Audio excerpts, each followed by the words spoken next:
नमस्कार मित्रांनो, आज आपण लालबागच्या राजाची एक चमत्कारिक कथा ऐकणार आहोत. चला तर आजच्या कथेला सुरुवात करूयात. लालबागच्या राजा गणपतीची स्थापना एक साधं पूजन म्हणून झाली होती, पण आज हा गणपती समर्पण आणि भक्तीचा एक अद्भुत केंद्रबिंदू झाला आहे. मुंबईच्या लालबाग परिसरातील श्रमिकांनी आपल्या श्रमजीवी जीवनात आनंद आणण्यासाठी आणि एकत्र येण्याचं साधन म्हणून या गणपतीची सुरुवात केली. दरवर्षी कोट्यवधी लोक या बाप्पाचं दर्शन घेण्यासाठी येतात, कारण हा गणपती केवळ एक देवता नसून लाखो लोकांच्या विश्वासाचं प्रतीक आहे. इथे येणारं प्रत्येक मन आपल्या अडचणीवर उपाय शोधण्यासाठी बाप्पाकडे अपेक्षेने पाहतं. लालबागचा राजा म्हणजे भक्तांचा राजा, जो आशीर्वादांचा वारसा घेऊन येतो. लालबागच्या राजाची स्थापना इसवी सन 1934 साली करण्यात आली. सध्या अस्तित्वात असलेले बाजार येथे निर्माण होण्यासाठी कोळी व इतर व्यापारी बंधूंनी नवस केला होता. त्यांची इच्छापूर्ती होऊन पेरूचाळ येथे उघड्यावर भरणारा बाजार इसवी सन 1932 साली बंद होऊन सध्याच्या जागी कायमस्वरूपी बांधण्यात आला. त्यावेळेचे शामराव विष्णू बोधे, नगरसेवक कुंवरजी जेठाभाई शाह, डॉक्टर V.B. कोळगावकर, नाकवा कोकम मामा, भाऊसाहेब शिंदे, डॉक्टर U.A. राव यांच्या प्रयत्नाने जागेचे मालक रजब अली तय्यब अली यांनी आपली जागा बाजार बांधण्यासाठी दिली. त्यामुळे इसवी सन 1934 साली होडी वल्लवणाऱ्या दर्या सारंगाच्या रूपात श्रीची स्थापना करण्यात आली. येथून नवसाला पावणारा लालबागचा राजा म्हणून श्रीची मूर्ती प्रसिद्ध झाली.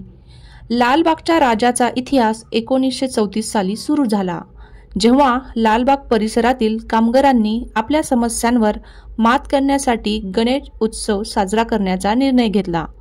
त्या काळात मिल मालकांनी कामगारांना दिलासा देण्याचे आश्वासन दिलं होतं, पण तो वादा फसला.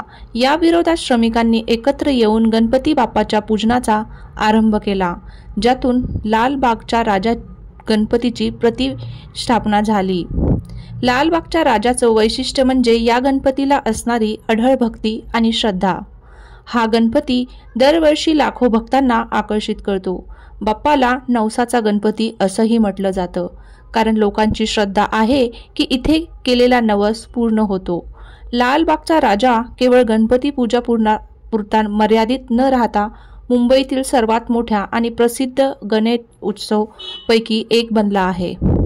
लालबागच्या राजाचं मूर्तीचं स्वरूप दरवर्षी वैविध्यपूर्ण आणि भव्य असतं.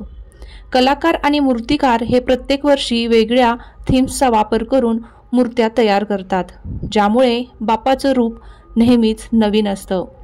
लालबागच्या राजाचं मूर्तीचं प्रमुख वैशिष्ट्य म्हणजे त्यांचा उंच प्रभावशाली आकार. साधारणपणे ही मूर्ती 12 ते 15 फूट उंचीची असते, जी भक्तांच्या मनात आदर आणि श्रद्धेची भावना निर्माण करते. बाप्पाचे हात आशीर्वाद देण्याच्या मुद्रेत असतात आणि चेहऱ्यावर अत्यंत शांत आणि तेजस्वी भाव असतो. काही वर्षात मूर्तीला सोने, चांदी किंवा विशेष रंगसंगतीने सजवलेले जाते, जे बाप्पाच्या दिव्यता आणि भव्यतेला अधिक अधोरेखित करतं.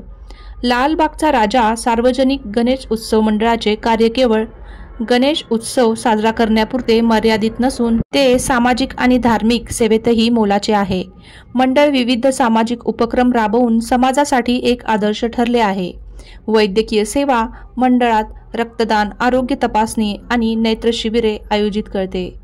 ते शैक्षणिक मदतही करते. गरजू विद्यार्थ्यांना शैक्षणिक साहित्य आणि शिष्यवृत्तीही पुरवली जाते. आपत्ती निवारणासाठी संकटमयी अन्न, वस्त्र आणि आर्थिक मदतही पुरवते. धार्मिक कार्य गणेश उत्सवाच्या दरम्यान धार्मिक आणि सांस्कृतिक कार्यक्रम आयोजित करते. स्वच्छता अभियान, पर्यावरणपूरक विसर्जन, स्वच्छता मोहीम आणि प्लास्टिक मुक्त उपक्रम राबवते. लालबागच्या राजाचा समाजातील प्रभाव आणि प्रसार दरवर्षी वाढत चालला आहे. या गणपतीला नवसाचा गणपती म्हणून विशेष ओळख मिळाल्याने भक्तांची संख्या मोठ्या प्रमाणात वाढत आहे.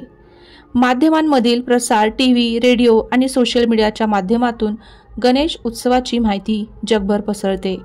प्रवासी भक्त देशभरातून नव्हे तर परदेशातूनही हजारो भक्त लालबागच्या राजाचे दर्शन घेण्यासाठी येतात. सांस्कृतिक महत्त्व. लालबागचा राजा केवळ धार्मिक कार्यक्रम नसून तो सांस्कृतिक कार्यक्रमांसाठी देखील एक मोठं व्यासपीठ ठरला आहे.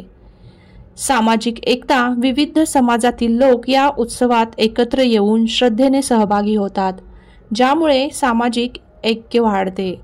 आर्थिक प्रभाव.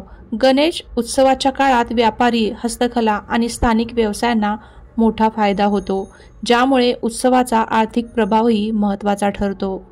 मित्रांनो, अशा प्रकारे लालबागच्या राजाची माहिती मी तुम्हाला सांगितली आहे. ही जर माहिती तुम्हाला माहिती असेल किंवा ही माहिती तुम्हाला आवडली असेल तर प्लीज माझ्या चॅनलला लाईक आणि सबस्क्राईब करायचं विसरू नका. आपली काळजी घ्या, सतर्क राहा, सावधान राहा. जय हिंद.